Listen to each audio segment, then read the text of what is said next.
बच्चों, आज की इस वीडियो में आपका बहुत बहुत स्वागत है। और मैं आपको वसंत भाग 1 का पाठ 12 संसार पुस्तक है।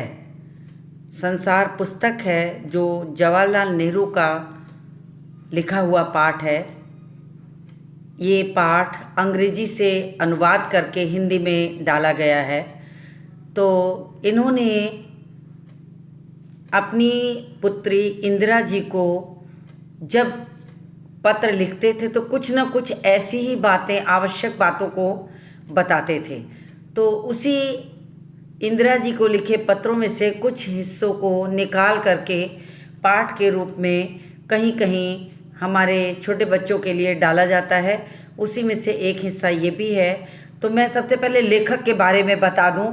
वैसे आप लेखक के बारे में बहुत कुछ जानते होंगे, लेकिन मैं बता दूं जवाहरलाल नेहरू द्वारा रचित ये पाठ है। और नेहरू जी का जन्म जो है 14 नवंबर 1889, 27 मई को जन्म हुआ और 27 मई 1964 को इनकी मृत्यु हुई। तो और आपको ये पता ही है कि ये पहले आज़ाद भारत के पहले प्रधानमंत्री थे। बच्चों को बहुत प्यार करते थे। बच्चे इन्हें चाचा नेहरू कहते थे और चाचा नेहरू के नाम से ही इन्हें बुलाया जाता था। इनकी बेटी जो इंदिरा बाद में प्रधानमंत्री बनी, और उनकी बेटी जो इंदिरा थी वो 10 वर्ष की थी उस समय। नेहरू जी ने उन्हें अनेक चिट्ठियां लिखी और बताया कि पृथ्वी की शुरुआत कैसे हुई। नेहरू जी अपनी पुत्री इंदिरा को बहुत सारी बातों को पत्रों के द्वारा सिखाते थे, पत्रों के माध्यम से। तो इस पाठ में भी जो चीज़ें दी गई हैं वो नेहरू जी ने इंदिरा जी को पत्र ही लिखे थे। तो वो बताते हैं कि पृथ्वी की शुरुआत कैसे हुई, मनुष्य ने अपने आप को कैसे धीरे धीरे जाना, पहचाना, अपने बारे में जानकारी ली, प्रकृति के बारे में जानकारी ली। तो ये सारी छोटी मोटी बातों को ये चिट्ठियाँ बच्चों में अपने आसपास के दुनिया के बारे में सोचने, समझने और जानने की उत्सुकता पैदा करती है। नेहरू जी को अपने देश के बारे में बोलने बताने में विशेष आनंद आता था। ये सभी चिट्ठियाँ पिता के पत्र पुत्री के नाम पुस्तक में संकलित हैं। तो उसी में से संसार पुस्तक है। इसी पुस्तक से ये हिस्सा लिया गया है जो मुंशी प्रेमचंद जी ने, जिसे अनुवाद बना करके, हिंदी अनुवाद करके पाठ के रूप में रच करके आपको पढ़ने को मिला है, हमें पढ़ने को मिला है। तो नेहरू जी का मानना ये था कि ये संसार पूरी एक पुस्तक है। पुस्तक क्यों है? क्योंकि इसमें पढ़ने, सुनने, समझने के लिए तमाम ऐसी चीज़ें हैं जिन चीज़ों को जब हम देखेंगे, सुनेंगे, समझेंगे तब उसकी अनुभूति हमें वास्तव में होगी। तो ये पूरा जो विश्व है, संसार जो है, एक पुस्तक की तरह है। इसके बारे में जितनी भी जानकारियाँ ली जाएं वो कम है, अंत नहीं है इसका। तो इसे जानने के लिए हमें इसके बारे में हमेशा जानना है, तब जाके ये हमारी जानकारी कभी भी पूरी नहीं होगी। संसार में हमेशा कुछ ना कुछ नया बदलाव होता रहता है। तो ये पूरा संसार ही पुस्तक है जिसके बारे में उन्होंने कुछ चीज़ें अपनी पुत्री को बताया, जो पाठ के रूप में हमारे साथ है। और वैसे भी देखा जाए तो ये संसार पुस्तक ही है। जितनी चीज़ों को हम जानना चाहें, उसके बारे में जानना चाहें, पढ़ते जाएं, अंत नहीं है इस चीज़ का। तो इसीलिए हमेशा अपनी सोच भी ऐसी बना के रखनी चाहिए कि जानकारियाँ इकट्ठी हों। जानकारियाँ इकट्ठी करने के लिए सदैव तत्पर रहना चाहिए। तो इस तरीके से मैं अब आपको ये नेहरू जी द्वारा लिखा पाठ 12 संसार पुस्तक है पढ़ाने चल रही हूँ। तो बच्चों, आप भी अपनी पुस्तक खोलिए मेरे साथ तैयार होइए। मैं आपको पहले पढ़ के समझाऊंगी एक एक लाइन को, फिर उसके बाद इसके प्रश्नोत्तरों को कराऊंगी। तो बच्चों आप तैयार हो जाइए। मैं अब आपको पढ़ाती हूँ पाठ 12 संसार पुस्तक है। तो बच्चों मैं आपको ले आती हूँ पाठ के इस हिस्से पर जहाँ पाठ का प्रारंभ है, जो नेहरू जी द्वारा रचित है। नेहरू जी द्वारा अपनी पुत्री इंदिरा जी को लिखे हुए पत्रों का वर्णन है और उन्हीं पत्रों में से दी गई जानकारी जो है वो अलग करके एक पाठ के रूप में आपके सामने है। तो मैं आपको थोड़ा सा सारांश के रूप में पहले पाठ को बता दूं, फिर मैं आपको एक एक पंक्ति पढ़कर समझाऊंगी। तो बच्चों पंडित जवाहरलाल नेहरू इलाहाबाद में थे और उनकी पुत्री इंदिरा जी मसूरी में। वे इस पत्र के माध्यम से कहते हैं कि जब तुम मेरे साथ रहा करती थी तो मुझसे बहुत सी बातें पूछा करती थी और मैं उनका जवाब देने की कोशिश करता था, लेकिन जब तुम मेरे साथ नहीं हो हम दोनों पहले की तरह बातें नहीं कर सकते। इसलिए मैंने सोचा कि कभी कभी इस दुनिया की और इस दुनिया की सारी चीज़ों की, छोटे बड़े देश जो यहाँ हैं उनकी छोटी मोटी कथाएं तुम्हें लिखा करूं, समझाया करूं। तुमने इतिहास में इंग्लैंड हिंदुस्तान के बारे में कुछ पढ़ा है। इंग्लैंड एक छोटा सा टापू है और हिंदुस्तान एक बहुत बड़ा देश। हिंदुस्तान फिर भी दुनिया का एक छोटा सा हिस्सा है।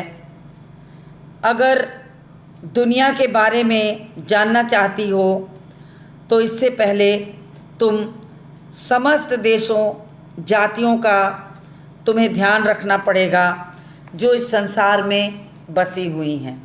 यही सारी बातें पाठ में नेहरू जी इंदिरा जी को समझाना चाहते हैं। तो इसी चीज़ को वे पाठ के माध्यम से आगे लिखते हैं। तो मैं अब आपको पाठ को एक एक पंक्तियाँ पढ़ते हुए उसे समझाना प्रारंभ करती हूँ। आप अपनी पुस्तक के साथ पढ़ना शुरू करिए। जब तुम मेरे साथ रहती हो तो अक्सर मुझसे बहुत सी बातें पूछा करती हो और मैं उनका जवाब देने की कोशिश करता हूँ, लेकिन अब जब तुम मसूरी में हो तो मतलब इंदिरा जी, जब तुम मसूरी में हो और मैं इलाहाबाद में, हम दोनों उस तरह बातचीत नहीं कर सकते। इसलिए मैंने इरादा किया कि कभी कभी तुम्हें इस दुनिया की और उन छोटे बड़े देशों की जो इस दुनिया में हैं छोटी छोटी कथाएं लिखा करूं। मैं अब आपको बताऊं कि पिता जब अपनी पुत्री को पत्र लिखता है, ये नेहरू जी हैं, इंदिरा जी को लिख रहे हैं, लेकिन एक साधारण बात की जाए अगर, तो एक पिता जब अपनी पुत्री को पत्र लिखता है तो पत्र में सिर्फ हालचाल नहीं होता,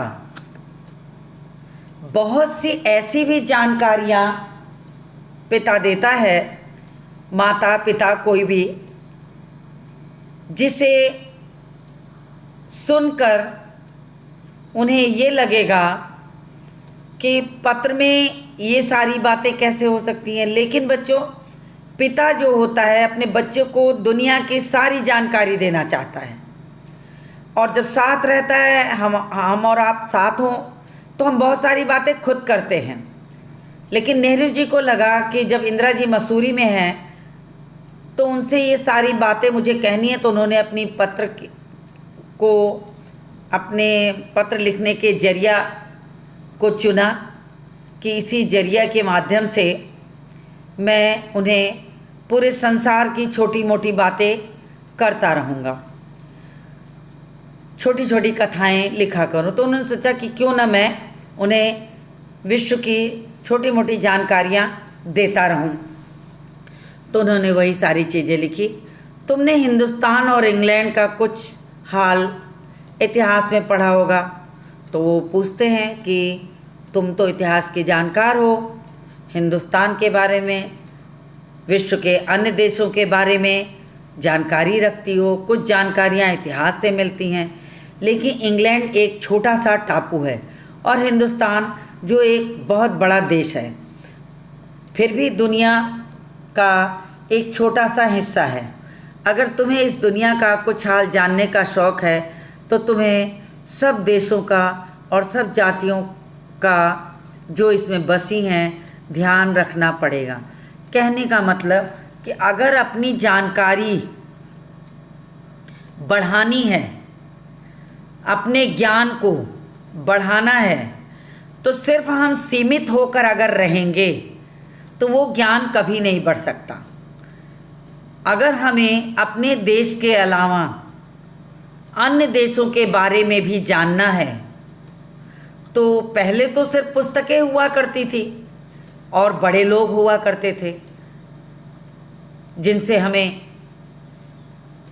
जानकारियाँ मिलती थीं। लेकिन अगर हमें खुद को ये लगे कि हमें अपनी जानकारी बढ़ानी है तो आज तो बहुत सारे माध्यम हो गए हैं, टीवी, रेडियो,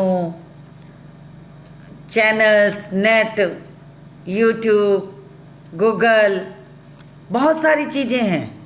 ज्ञान बढ़ाने के साधन बढ़ते जा रहे हैं और हम अपने घर के कमरे में बैठकर हम विश्व की कोई भी किताब को गूगल से निकाल कर पढ़ सकते हैं।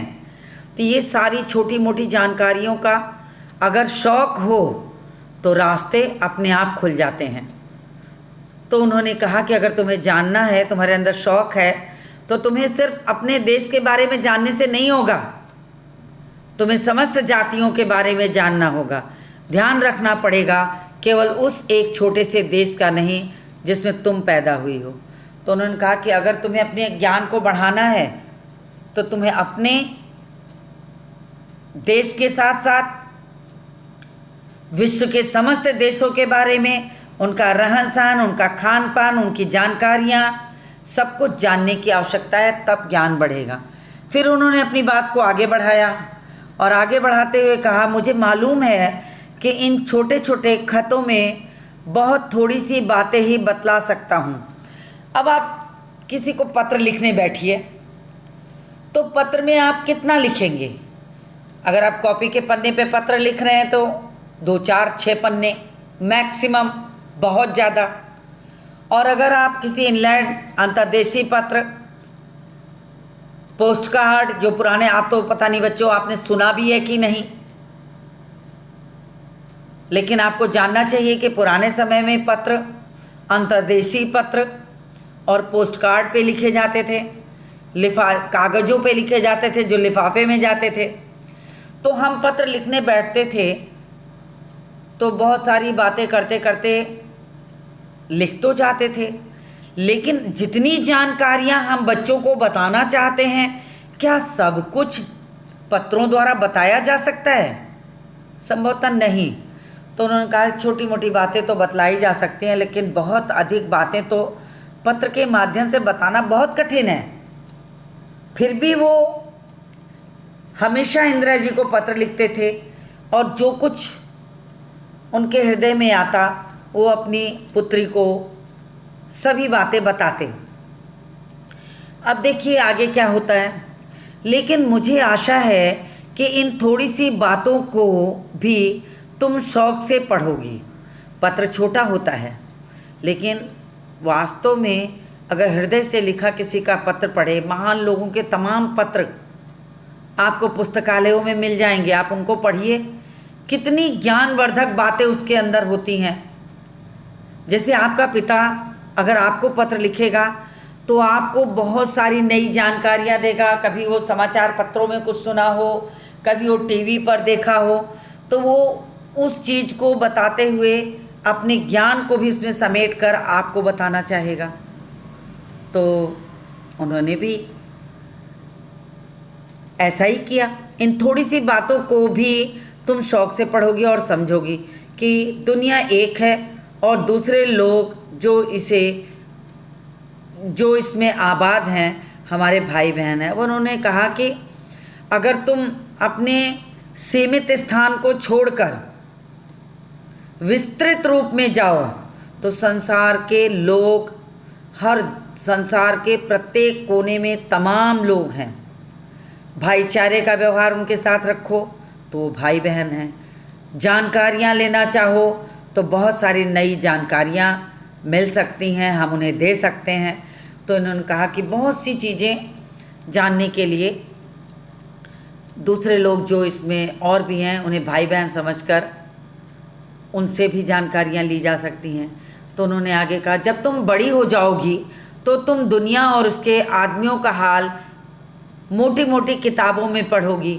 अब उन्होंने कहा कि अगर तुम ये सोचती हो कि सिर्फ इतनी जानकारी से चल जाएगा तो ये संभव नहीं है। तमाम ऐसी चीज़ें होती हैं जिनकी जानकारी के लिए हमें मोटी मोटी किताबें पढ़नी होती हैं, अपने ज्ञान को बढ़ाना होता है। तो उसे जानने के लिए उसमें तुम्हें जितना आनंद मिलेगा उतना किसी कहानी या उपन्यास में भी न मिला होगा। उन्होंने कहा कि अगर संसार के बारे में जानना शुरू करिए तो उसका कोई अंत नहीं है। आप एक कहानी पढ़ेंगे तो उसके अंत के लिए विकल होकर के थोड़ा सा पढ़ा, कहानी उपन्यास और ख़त्म हो गई।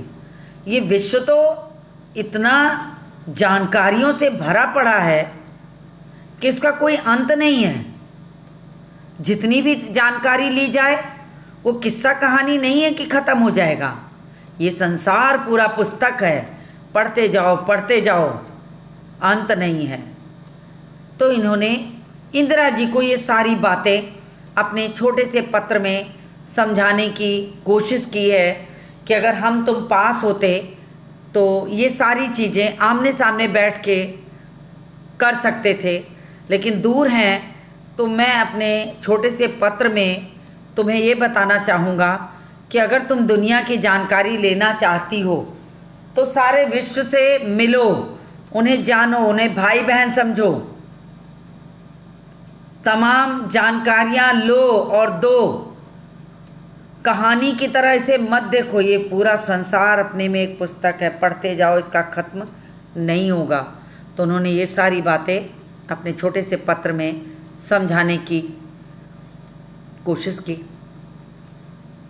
तो बच्चों, मुझे लग रहा है कि आपको समझ में बात आ रही होगी कि इंदिरा जी ने अपनी पुत्री नेहरू जी ने अपनी पुत्री इंदिरा जी को कैसे सारी चीज़ें समझाने की कोशिश की है। ठीक वैसे जैसे एक साधारण रूप में देखिए तो एक पिता अपने पुत्र और पुत्रियों को कितनी बातें समझाने की कोशिश करते हैं, अपने ज्ञान को, अपनी जानकारियों को अपने बच्चों को देना चाहते हैं। तो नेहरू जी ने भी इंदिरा जी को ऐसा ही किया था।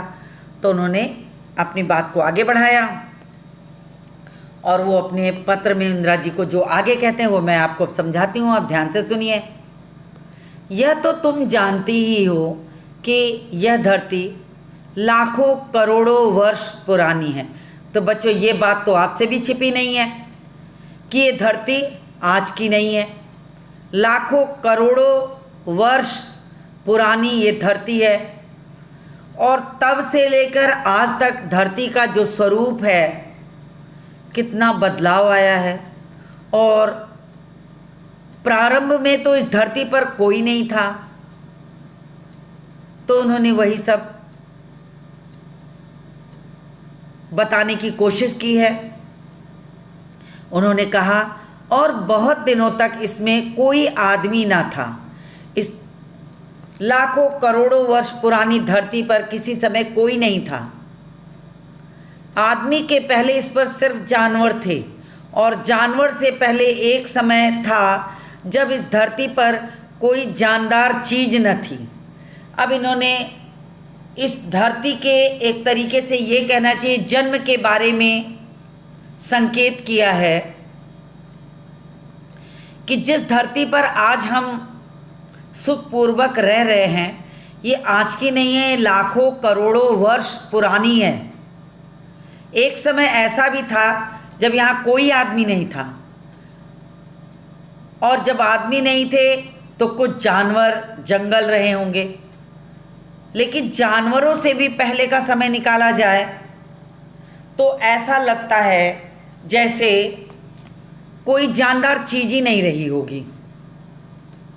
आज जब यह दुनिया हर तरह के जानवरों और आदमियों से भरी हुई है, उस जमाने का ख्याल करना भी मुश्किल है। अब इन्होंने बताया कि आज स्थिति देखिए, कितने करोड़ लोग हम हो गए हैं, हर प्रकार के जीव जंतु धरती पर मिलते हैं। तो इन्होंने लाखों करोड़ों वर्ष पुरानी धरती की चर्चा करते हुए समझाया कि उस समय की धरती को देखिए और आज की धरती को देखिए। आज की जो धरती है, आदमियों और जानवरों, हर तरह की चीज़ों से भरी पड़ी है।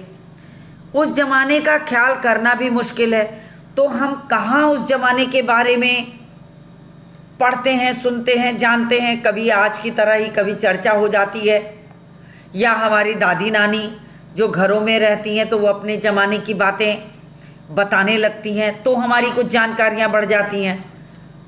तो उन्होंने ये भी कहा, तो उस ज़माने का ख्याल करना भी मुश्किल है जब यहाँ कुछ था, लेकिन विज्ञान जानने वालों और विद्वानों ने, जिन्होंने इस विषय को खूब सोचा और पढ़ा। अब अगर हम बात करें विद्वानों की, वैज्ञानिकों की, विज्ञान जानने वालों की, तो शोधकर्ताओं ने, शोधकर्ता यानी जानकार, खोजकार जो होते हैं, जो शोध करते हैं, जो खोज करते हैं, उन्होंने इस धरती के विषय में पुरातन काल से जो चीज़ें चली आ रही थी उनके बारे में बहुत सारी चीज़ों को जानने की कोशिश की। और अगर हम उनकी किताबें पढ़ें और पहाड़ों और जानवरों की पुरानी चीज़ों को गौर से देखें तो हमें खुद मालूम होगा कि ऐसा समय ज़रूर रहा होगा। अब इन्होंने कहा कि जब हम पुराने समय के लोगों की किताबों को उठाकर पढ़ते हैं, चीज़ों को सुनते हैं, तब हमें उस समय की यथास्थिति का ज्ञान होता है, जानकारी होती है। पुरानी चीज़ों को हम गौर से देखें तो उस समय की स्थितियों की जानकारी हमें मिलती है। आपने तमाम चीज़ें सुनी होंगी कि खुदाई में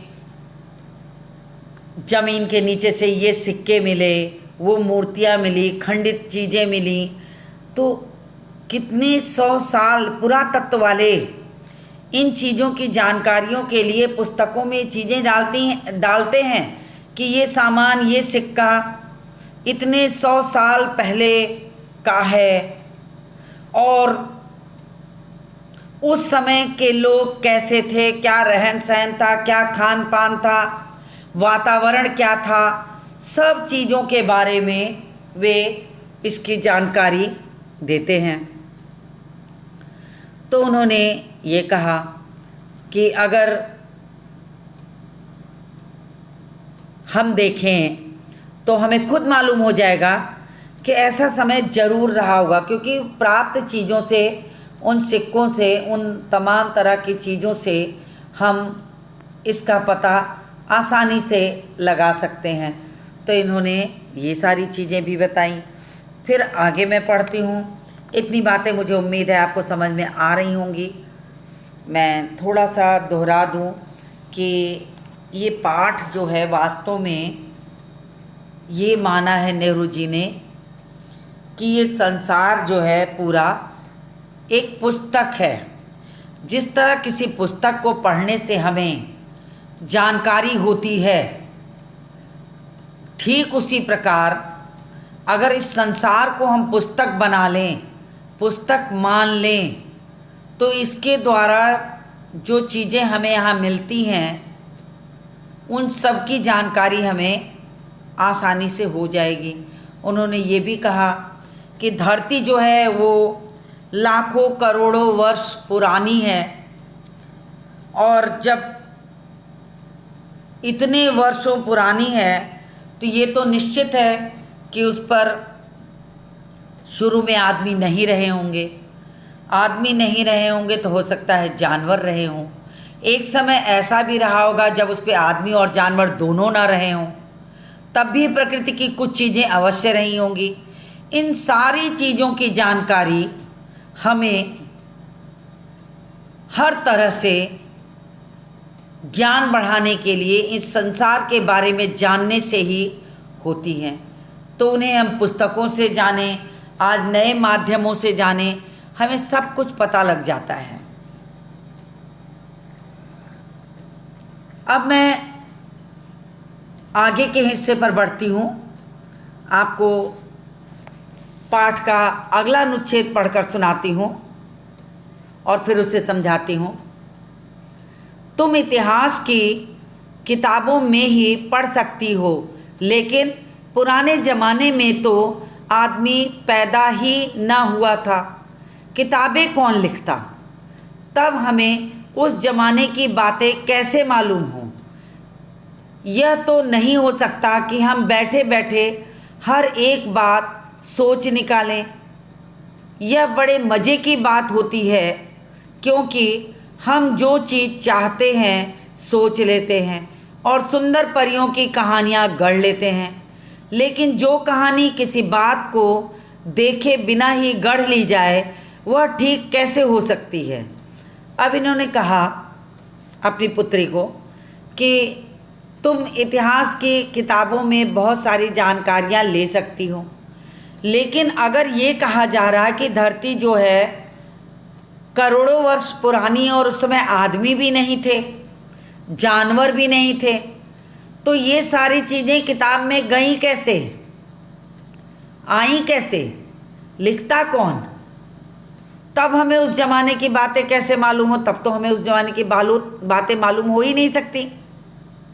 हम अनुमान लगा सकते हैं, जैसे कि पुरातत्व वाले अनुमान लगाते हैं कि ये सिक्का, ये चीज़ें, उस समय के मकानों का ये हिस्सा ऐसा दिखाई देता था, तो निश्चित ही है कुछ टूट फूट के अवशेष जो मिल जाते हैं, बचे हुए टुकड़े जो मिल जाते हैं, उनके माध्यम से अनुमान लगा के चीज़ों को समझा जाता है, अनुमान लगाया जाता है। तो उन्होंने कहा कि बैठे बैठे आपको ये सोचना पड़ेगा। सोचते हैं आप, हमें जो अच्छा लगता है हम सोचते नहीं, ऐसा नहीं, ऐसा रहा होगा। तो उन्होंने कहा कि ये भी कहानियों की तरह ही आप समझ के गढ़ लेते हो, लेकिन जो कहानी किसी बात को देखे बिना गढ़ ली जाए वो ठीक कैसे हो सकती है?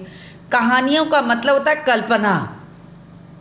कहानियाँ हम रचते हैं अपनी कल्पना शक्ति पर, सोचने की शक्ति पर, लेकिन खुशी की बात है कि उस पुराने ज़माने की लिखी हुई किताबें न होने पर भी कुछ ऐसी चीज़ें हैं जिनसे हमें उतनी बातें ही मालूम होती हैं जितनी किसी किताब में होती है। मैंने अभी आपको यही बात बताई कि अगर आदमी नहीं थे तो किताबों को लिखेगा कौन, और लिखा तो निश्चित ही है कि वो कल्पना के आधार पे होगा। तो हमारे पुरातत्व विभाग वाले जो लोग होते हैं, जब कहीं खुदाई करते हैं, कुछ सिक्के मिलते हैं, कुछ हड्डियाँ मिलती हैं, कुछ चीज़ें मिल जाते हैं, कुछ खंडहरों के अवशेष मिलते हैं, तो उनके आधार पर ये पता लगाते हैं कि ये कै सौ साल पुराना है और उस समय की जो धरती है कैसी रही होगी, किन कारणों से ये विलुप्त हो गई। तो इन सारी चीज़ों का वो धीरे धीरे पता लगा लेते हैं। तो यहाँ भी ये सारी बातें कही जा रही हैं।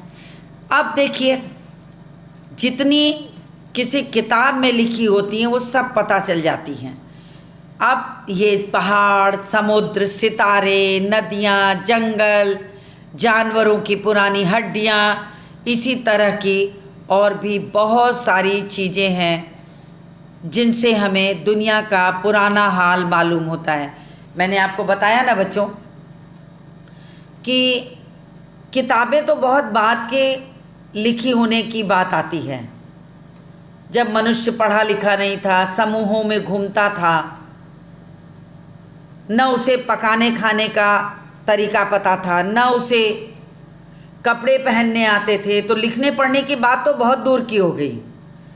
लेकिन उनके चित्र, उनकी चीज़ें, उनके औजार, उनके पत्थर के टुकड़े, उस ज़माने के खान पान के बर्तन जो टूट फूट और अवशेष के रूप में किन्हीं विशेष स्थानों पर मिल जाते हैं, तो उस ज़माने की गाथा गा देते हैं।